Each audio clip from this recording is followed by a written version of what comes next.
হ্যাঁ ভাবি, ইফতারের পরে গান গাইতেছে, কয় 1 2 3 4 5 6 7 8 9। কাছি রোজা রমজানের দিন কি শুরু করলা ভাবি? মুসলিম ভাই কি বাইত নাই? আছে তো, তোর ভাইও গন্তে আছে। আমি কই কি মানে কোনো ফসল সবজি? কয় না, সংখ্যাটা। তো গন্তে গন্তে 650 পর্যন্ত। কই তুই ধৈর্য লয়ে আবো, তুই খুব অধৈর্য, ধৈর্য লয়ে আবো। তো 650 কি? কয় ঈদ মোবারক। 650 জন মার্কিন সেনা সলিল সমাধি হয়ে গেছে এবং এই ইসরায়েল প্লাস আমেরিকার যে ত্রিমুখী লড়াই চলছে। এখন প্রশ্ন হচ্ছে, এই তথ্যগুলো কেন আন্তর্জাতিক গণমাধ্যমে আসছে না? আপনাদের একটু পিছনে নিয়ে যাই। এই যুদ্ধটার শুরুর দিন ডোনাল্ড ট্রাম্প একটা বক্তব্য দিয়েছিল যে এই লড়াইয়ে কিছু মার্কিন সেনা মারা যাবে। আর এই কথা বলার পর পুরো মার্কিন জুড়ে, আমেরিকা জুড়ে তাদের নাগরিকরা প্রোটেস্ট করছিল যে বাবা, তোমার লড়াই তুমি লড়ো, খামাখা একটা দেশের সাথে লড়াই করতে গিয়া আমার সন্তান তো পেটের দায়ে চাকরি করতেছে বাহিনীতে, কেউ তো আমাদের উপরে হামলা চালায় নাই, আমরা কেন ওইখানে গিয়ে নিজেদের সন্তানদের জীবন বলে দিব? তো বুঝতেই পারছেন ট্রাম্প পরে না না, আসলে এরকম হবে না, আমরা মনুষ্যবিহীন যন্ত্র দিয়ে যুদ্ধ করব। কিন্তু বাস্তবতা হচ্ছে গত 4 থেকে 5 দিনে মধ্যপ্রাচ্য থেকে শুরু করে আরব সাগর থেকে শুরু করে বিভিন্ন জায়গায় যে মার্কিন ঘাঁটিগুলোকে টার্গেট করে অভিযান চালিয়েছে, এতে 650 জন মার্কিন সেনা হতাহত হয়েছে। কে তথ্য দিয়েছে? আমাদের মধ্যপ্রাচ্যের চলমান এই যুদ্ধের আজকের দিনের আপডেট হচ্ছে, আমাদের ইরানেরও সাধারণ মানুষ এবং সেনা সদস্য মারা গিয়েছে প্রায় 1000-এর উপর। আর অপরদিকে আইআরজিসি বলছে যে আপনার অপারেশন টু প্রমিস 4 এই অভিযানে 650 জন মার্কিন সেনা হতাহত হয়েছে। এক বিশেষ সংবাদ সম্মেলন ডেকেছিল আইআরজিসির মুখপাত্র ব্রিগেডিয়ার জেনারেল অলিউল্লাহ ভাই।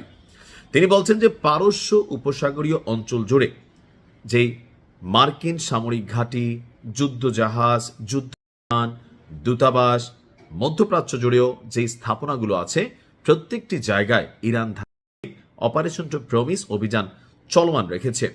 আইআরজিসির মুখপাত্রের দেওয়া তথ্য অনুযায়ী যে এই প্রত্যেকটা জায়গায় ইরান তাদের নিজস্ব প্রযুক্তিতে তৈরি ড্রোন এবং মিসাইল ব্যবহার করে অভিযান পরিচালনা করেছে।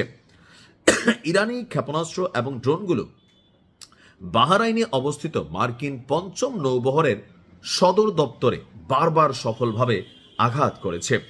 প্রধানের দাবি, একটি সুনির্দিষ্ট অভিযানে একটি গুরুত্বপূর্ণ মার্কিন সামরিক স্থাপনাও বিধ্বস্ত হলে সেখানে এক জায়গাতেই 160 জন মার্কিন সেনা নিহত বা আহত হয়েছে। এছাড়াও মার্কিন নৌবাহিনীর MST কমব্যাট জাহাজ, যেটা সাপোর্ট করছিল নৌবাহিনীর ছোড়া ক্ষেপণাস্ত্রের আঘাতে মারাত্মকভাবে ক্ষতিগ্রস্ত হয়েছে। যদিও পেন্টাগন এখন পর্যন্ত, অর্থাৎ আমেরিকা এখন পর্যন্ত কোনো আনুষ্ঠানিক তথ্য গণমাধ্যমকে দিচ্ছে না।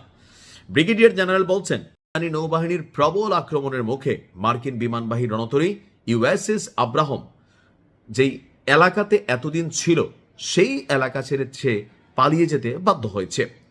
দক্ষিণ পূর্ব ইরানের চাবাহার উপকূল থেকে প্রায় 250 থেকে 300 কিলোমিটার দূরে অবস্থানরত ওই রণতরীটিকে লক্ষ্য করে 4টি শক্তিশালী ক্রুজ মিসাইল নিক্ষেপ করা হয়।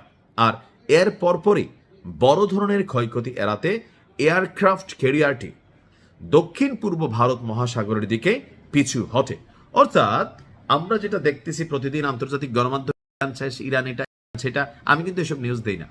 আমি দেই ইরান যেগুলা ঘটায়, কারণ তারা আমাদের মধ্যে একটা ভয় তৈরি করতে চায়। শেষ তো কোথায় গেছে, হ্যাঁ ভাবিয়ে কয় এইসব কথা কয়ে কোনো লাভ হইব? বাঙালি এখন সচেতন। দোয়া রইল, আল্লাহকে ফাতেহ দান করে। আসসালামু আলাইকুম।